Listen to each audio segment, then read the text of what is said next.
lorsque la vie nous enseigne au quotidien,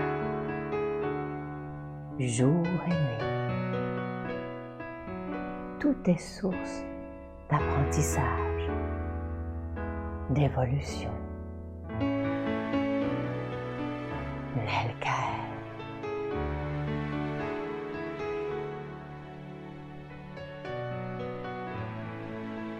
L'apprentissage. Aimer apprendre. Comme l'enfant qui joue. Tout en jouant, il apprend. Comme par exemple, lorsqu'il joue dans le sable. Quand on comprend les multidimensions qu'il y a derrière la matière, le concret, comprendre la dimension métaphysique, jouer dans le sable symboliquement qui représente des mémoires, le monde des minéraux, le monde de l'action, comprendre le petit dans l'infiniment grand qui fait partie du tout. Cette capacité à se façonner, à s'adapter, apprendre avec amour. Lorsqu'un enfant joue avec un jouet, une poupée par exemple, il inscrit un code, l'apprentissage de s'occuper de quelqu'un, du parent. Tout est symbolique. Alors avec Nelkael, qui est un ange qui représente un état de conscience qualitatif, je peux comprendre le concret et faire un lien avec l'abstrait, la réalité et les idées. Tout est source d'apprentissage. Aimer apprendre. Aimer être un étudiant. Comme l'enfant qui joue et qui a du plaisir dans le jeu alors qu'il apprend. Les études.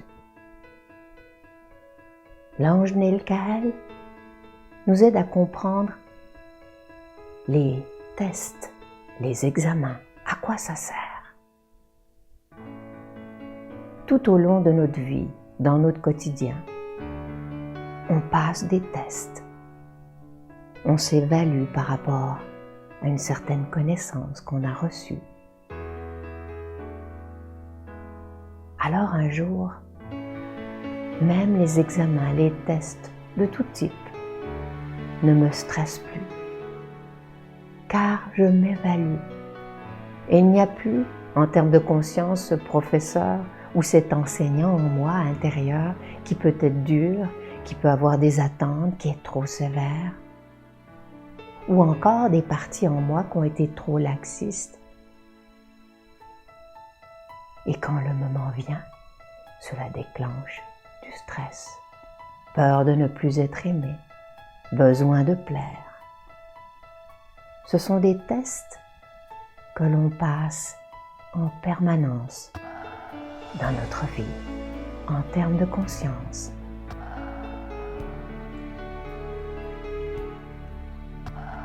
Puis lorsque j'apprends en termes de conscience, le langage symbolique, cette connaissance avancée, j'accède aux hautes études de la conscience. Est-ce qu'il y a encore des complexes de supériorité ou d'infériorité lorsque j'accède à la connaissance? Je comprends que ces distorsions m'empêchent d'avoir accès à l'omniscience, où je peux recevoir toutes les réponses qui me sont nécessaires. Lorsque je suis dans cette dimension de réceptivité, d'aimer apprendre, alors ma vie devient une grande source d'apprentissage, où j'apprends à marier l'esprit et la matière, où je suis un éternel étudiant. Et aussi je comprends que je peux être simultanément enseignant et enseigné. Nelkaël.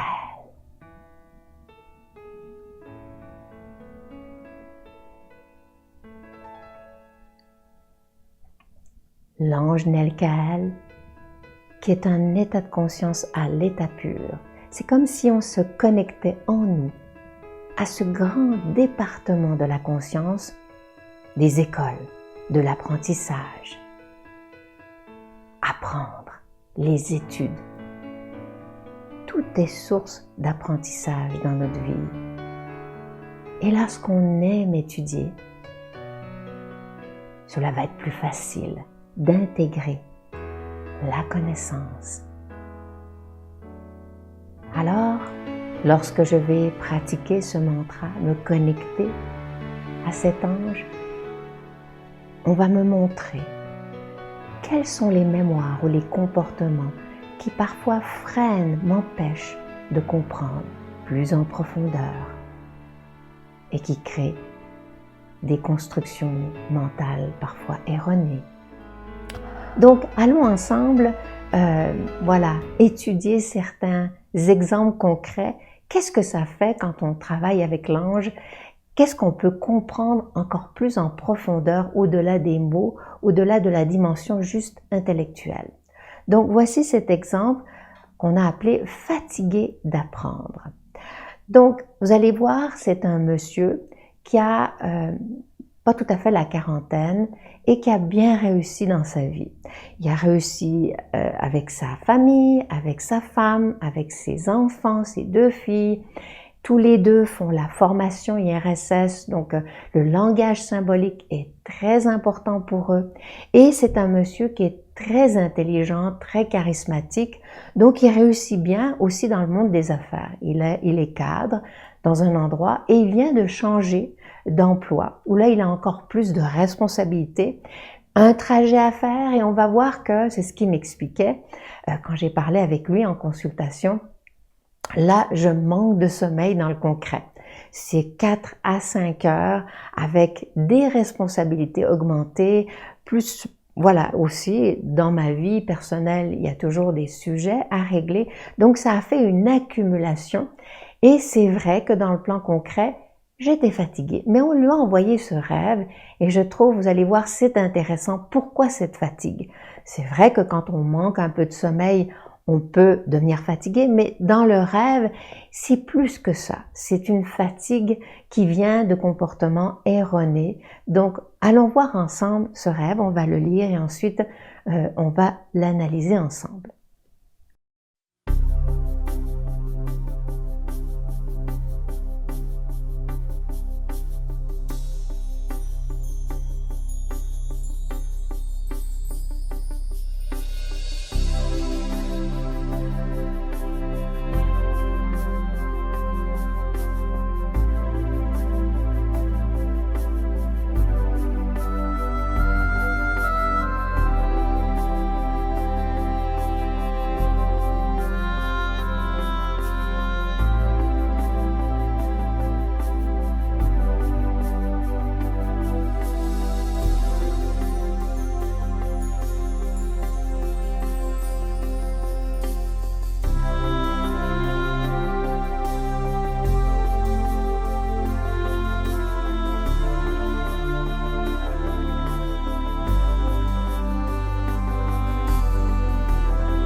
Donc on voit un rêve bien intéressant et même s'il y a des problèmes, des distorsions, on est toujours heureux de recevoir des rêves, des cauchemars, parce qu'on sait qu'on va apprendre, on sait qu'on va pouvoir transformer ses mémoires. Donc c'est ça aussi, l'amour d'évoluer et de mettre à la première place, voilà, les qualités. Donc, à la lumière de l'ange Nelkaël, voilà, on lui a montré, regarde pourquoi parfois tu as des difficultés d'apprentissage. Et c'est vrai que quand on est étudiant, quand on est à l'école, dans le concret, on fait des études, on peut recevoir plus de rêves, on se voit à l'école, on se voit comment on étudie. Ce qui n'est pas le cas de ce monsieur, mais c'est sûr que lui, il veut étudier. Il veut étudier et évoluer au niveau de son âme. Et c'est ce qu'on parlait, son étape suivante, même s'il est très occupé, il apprend beaucoup à marier l'esprit et la matière. Et c'est difficile, il me dit, d'appliquer tous les enseignements. Et là, on lui montre pourquoi. Pourquoi il va avoir des difficultés à apprendre. Et bien sûr, même si dans le rêve, il n'y a pas de notion de travail dans son entreprise ou sa famille, on lui dit, regarde, ce bloc-là, il va toucher tous tes domaines, que ça soit, bien sûr, quand tu travailles dans ton entreprise, à la maison, ça touche une mémoire qui va créer des difficultés à apprendre. Donc, on va aller voir en détail symboles, les principaux symboles. Donc, tout de suite, on commence. Le début nous montre le thème. J'étais dans une classe. On s'arrête là. OK. Là, on va me parler de mon apprentissage. Comment j'apprends, mais comment j'enseigne aussi. Parce que on voit, il y a aussi, dans une classe, il y a un enseignant en général, ou s'il n'y en a pas, bon, il y a un problème, ou peu importe. Là, on voit quand même aussi un enseignant, donc c'est son enseignant intérieur, parce que ce sont toutes des parties de lui. Donc voilà, OK, comment t'apprends et comment t'enseignes? J'étais assis dans un coin, donc ça touche sa réceptivité, assis, dans un coin face aux élèves comme un enseignant. On voit que c'est spécial, hein? On a vu bien sûr que ce rêve est à tendance négative, où il est fatigué, il veut pas étudier quelque part, c'est difficile, il est vidé, mais il est comme, et c'est lui qui l'a écrit comme ça, il est assis devant, comme un enseignant. Donc il y a une dualité, puis même après on voit avec son enseignant qui est trop sévère, puis après qui est trop dans le laxisme, où quelque part il se situe quand même, il se positionne comme un enseignant face à une classe. Donc une dualité entre apprendre et enseigner, où on veut enseigner, on veut avoir le pouvoir quelque part, parce que ça donne un certain pouvoir d'enseigner, mais voilà, il y a des mémoires qui créent des difficultés dans cette dimension enseignant-enseigner. Et je me sens fatiguée et vidée, parce que oui, certaines personnes, dans une conscience ordinaire, peuvent dire normal, j'ai beaucoup de responsabilités, voilà, il y a les enfants, j'ai un nouveau travail qui me demande beaucoup, il aime ce travail, il a du plaisir à aller à ce travail, je dors pas beaucoup dans le concret. Donc, c'est comme si, je lui expliquais, on veut montrer ton seuil de résistance. C'est sûr que c'est pas l'idéal de dormir tout le temps 4 à 5 heures, mais parfois on nous met en situation pour faire sortir d'autres choses. Ou c'est un monsieur qui a une certaine facilité, qui comprend très bien le langage symbolique. Pour lui, c'est facile. C'est vraiment, il interprète des rêves, il interprète le langage symbolique avec une grande facilité parce qu'il est aussi très spirituel, mais également concret. Mais là, on lui met, voilà, un stage un peu plus intense où dire, garde, il faut que tu aies la même conscience quand tu analyses tes rêves, puis que tu es tranquille, voilà, assis chez toi, où tu interprètes, où il y a eu une méditation. Il faut que tu arrives progressivement dans cette même dynamique, à plus te déconnecter et à être tout le temps, voilà, le concret et le métaphysique qui se connectent, il n'y a plus de déconnexion. Donc, quand on peut être fatigué physiquement, bien sûr, quand on a fait beaucoup d'efforts, quand on a beaucoup travaillé, mais là, on sent que c'est différent, c'est un autre type de fatigue, il est vidé, il y a quelque chose qui le vide. Alors, je suis assis et j'ai la tête posée sur le pupitre, donc on voit une grande fatigue. La tête, c'est le monde des pensées qui est trop terre à terre, là, on n'est plus à la verticale, puis là, voilà, c'est comme on décroche quelque part. Il y a des mémoires de décrochage soudainement quand il y a une dimension d'apprentissage. On voit l'enseignant demande aux élèves d'un ton sévère d'écrire les réponses aux questions. Donc, il a un bloc de mémoire où son enseignant. Voilà, derrière cet enseignant, il y a aussi toutes ces mémoires, un bloc de mémoire, je dirais, comment il s'est enseigné.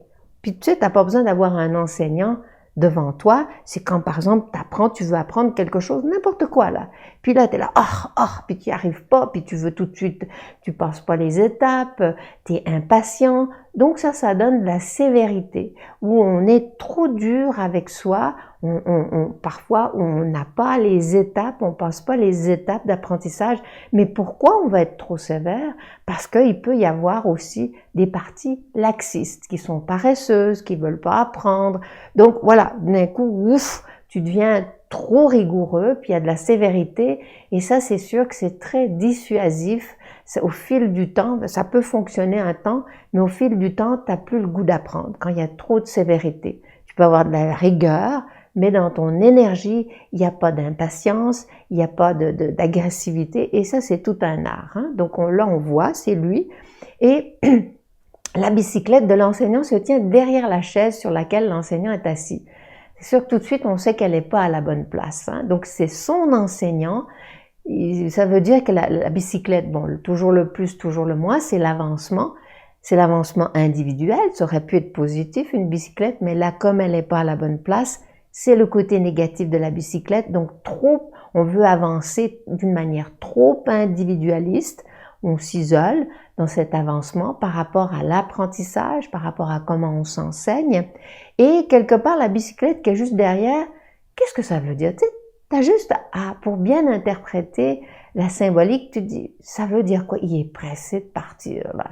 Il y en a jusque-là, là, tu sais, il est pas vraiment dans sa mission. Il calcule trop son temps parce qu'il a pas le goût, là. Tu sais, il est en résonance, on voit avec cette autre partie, cet élève.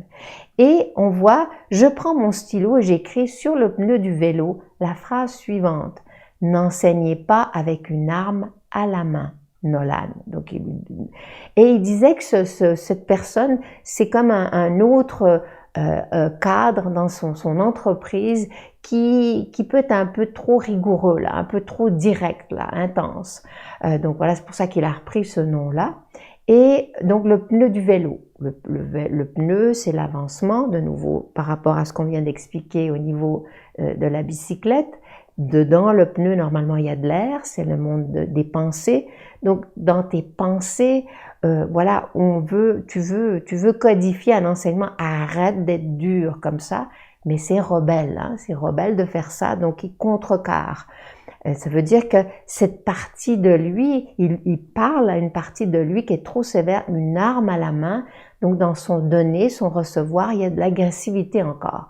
Quand il a pu transmettre la connaissance, peu importe. Ça peut être avec ses enfants, où il est tout bien, mais soudainement, oups, il devient trop dur, là. Tu sais, faut voir ça plus large. C'est ça qui est extraordinaire avec les rêves, avec le langage symbolique, c'est que tu peux le transposer dans de multiples situations qu'on peut rien avoir avec une classe ou concret.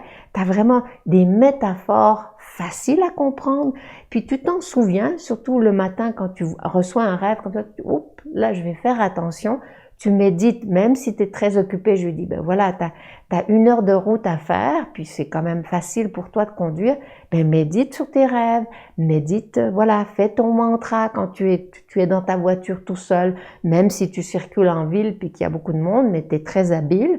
Donc voilà, utilise bien ce temps au lieu de te disperser pour préparer ta journée. Puis le soir, tu fais ton bilan aussi, tu es dans ta voiture tout seul, donc tu utilises bien ton temps. Ton heure de transport, elle est bien utilisée au lieu de te disperser puis faire n'importe quoi. Donc, un élève Raoul, donc c'est une autre partie de lui, il dit non, dois-je le dire à l'enseignant, il n'est pas tout à fait d'accord avec ça, même s'il est neutre, semble-t-il. Et je lui ai répondu non, ne le fais pas, mais il a quand même informé l'enseignant. Donc, on voit une partie de lui qui veut non, c'est pas juste, t'es rebelle, c'est pas une bonne manière de recodifier ton enseignant, c'est pas bon, c'est rebelle. Et on voit comment l'enseignant réagit.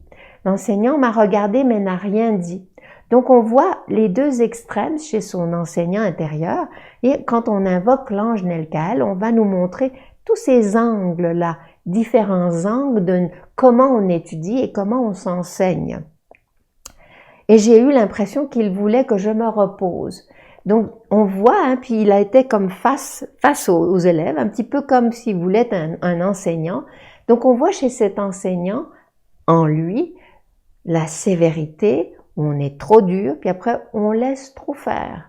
Typique dans l'apprentissage, typique dans la pédagogie, combien d'enseignants, de parents, de personnes qui vont avoir sous leur responsabilité des enfants ou des personnes, oups, ils vont être trop durs parfois, puis après, oh, un sentiment de culpabilité, puis ouf, t'es dans le laxisme, puis tu laisses trop faire. C'est comme si c'est lui, là, ok, il est fatigué, moi aussi je suis fatiguée, là, j'ai hâte de partir avec ma bicyclette, là. J'ai tellement été sévère, je suis trop dure, trop émissif, ça fatigue aussi quand on est trop émissif. Tu sais, quand tu es trop sévère, mais tu es trop émissif, tu es plus réceptif, etc. Puis tu crées pas des belles ambiances ou tu n'inspires pas les autres à vouloir apprendre. Donc, car je ne me sentais pas bien, je fais de mon mieux pour écrire les réponses, mais je n'ai pas pu les terminer. J'ai ensuite remis la feuille de réponse à l'enseignant. Donc on voit, on lui montre, regarde, une difficulté à terminer quelque chose, hein, à terminer un devoir, un projet, ça peut être un projet aussi, et on n'oublie pas de le transposer toujours dans sa vie, là, pas juste en classe. C'est ça qui rend votre vie intéressante, c'est quand vous transposez tout ce que vous vivez en termes de conscience, et voilà, si vous conscientisez un certain type de comportement, eh bien, vous allez en bénéficier dans d'autres circonstances où cette mémoire-là, elle avait le même impact. Donc voilà un partage fort intéressant, on voit hein, comment, et juste de travailler sur ce rêve-là, ça va l'aider dans tous ses domaines, que ce soit avec ses enfants, avec son épouse, avec son travail, avec ses collègues. C'est extraordinaire. Puis voilà, de comprendre pourquoi il est fatigué. C'est pas juste parce que il a 4 heures ou 5 heures de sommeil en ce moment. C'est vraiment ces distorsions-là qui fatiguent, qui vident au fil du temps, hein, parce que ça remonte une accumulation de mémoire. Puis quand tu te connectes au réservoir, ben là tu peux avoir des milliers de fois où tu l'as fait, puis là ouf, t'es connecté à ce réservoir, puis ça te vide là, t'es pas bien, tu te régénères pas, hein, parce que quand tu as cette dimension où t'es enseigné, enseignant, si c'est une énergie qui te régénère, qui te ressource, si tu fais circuler l'énergie. Et donc, voilà, il n'y a pas cette fatigue qui est une fatigue qui est parfois quand on est trop dans l'intellect aussi, qui sépare, ça coupe la connexion avec l'intelligence cosmique.